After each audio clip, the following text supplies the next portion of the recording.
اعوذ باللہ من الشیطان الرجیم، بسم اللہ الرحمن الرحیم۔ پیارے بچوں السلام علیکم۔ آج ہم پڑھنے جا رہے ہیں اردو گرامر چھٹی سے لے کر 9ویں تک۔ بناوٹ کے لحاظ سے اسم کی 3 قسمیں ہیں۔ نمبر 1 اسم جامد، نمبر 2 اسم مصدر، نمبر 3 اسم مشتق۔ اسم جامد کو پرمیٹیو ناؤن کہتے ہیں، اسم مصدر کو انفینیٹیو ناؤن کہتے ہیں اور اسم مشتق کو ڈیرائیویٹو ناؤن کہتے ہیں۔ اسم جامد وہ اسم ہے جو نہ تو خود کسی سے نکلا ہو اور نہ اس سے کوئی اور کلمہ بنتا ہو۔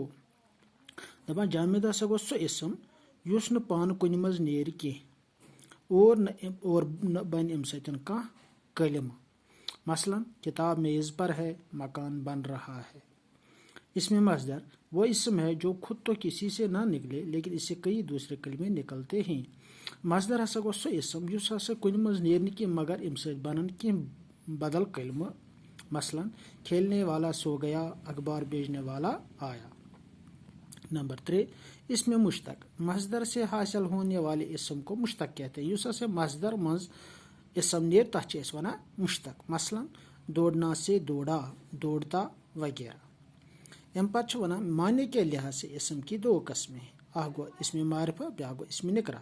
اسم معرفہ گو پراپر ناؤن اور اسم نکرہ گو کامن ناؤن۔ اسم معرفہ گو وہ اسم ہے جو خاص نام کو ظاہر کرے۔ اسم معرفہ ہسا گو سو اسم جس کچھ خاص ناو ظاہر کرے، مثلا سری نگر، ہمالیہ، سورج ام چھ خاص noun. Name of a particular place اور تھنگ۔ اسم نکرہ وہ اسم ہے جو عام نام کو ظاہر کرے۔ اسم نکرہ ہسا گو سو اسم جس عام ناو ظاہر کرے، مثلا ملک، گوڑا۔ A common noun is a naming word common to all the members of a group or a spice۔ بے پڑھ بائی پھر آج کیا پورا ہے۔ بناوٹ کے لحاظ سے اسم کی 3 قسمیں ہیں، اسم جامد، اسم مصدر، اسم مشتق۔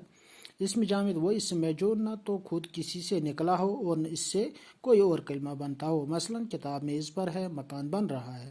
مصدر وہ اسم ہے جو خود تو کسی سے نہ نکلے لیکن اس سے کئی دوسرے کلمے نکلتے ہیں، مثلا کھیلنے والا سو گیا، اخبار بیچنے والا آیا۔ اسم مشتق مصدر سے حاصل ہونے والے اسم کو مشتق کہتے ہیں، مثلا دوڑنا سے دوڑا، دوڑتا وغیرہ۔ معنی کے لحاظ سے اسم کی 2 قسمیں ہیں، اسم معرفہ، اسم نکرہ۔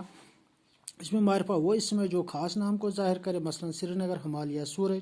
اسم نکرہ وہ اسم ہے جو عام نام کو ظاہر کرے، مثلا ملک، گوڑا۔ شکریہ، آج ہوئی اتیان۔